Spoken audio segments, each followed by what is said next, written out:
রমজান মাসে আমরা রোজা রাখি শরীর ও আত্মাকে পরিশুদ্ধ করার জন্য।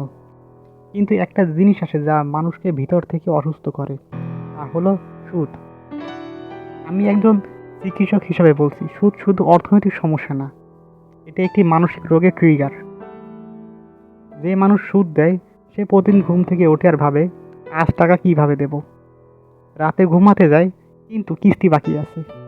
এই বাকি আছে চিন্তায় ধীরে ধীরে তার অ্যাংজাইটি ডিসঅর্ডার, ইনসোমনিয়া, এমনকি ডিপ্রেশন পর্যন্ত নিয়ে যায়। আর যে মানুষ সুদ খায় তার অবস্থাও ভালো না।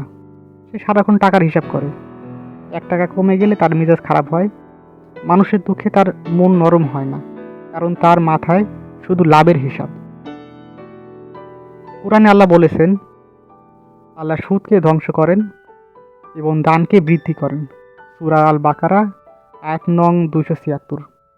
আরও কঠিন সতর্ক বানিয়ে এসেছেন সূরা আল বাকারায়। রমজান মাস আমাদের শেখায় লোভ ছাড়তে ও আত্মা পরিষ্কার করতে।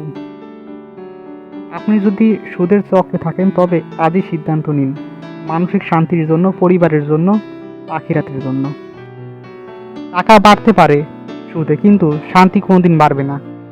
এই রমজানে সুদ ছাড়ুন, শান্তি বেছে নিন।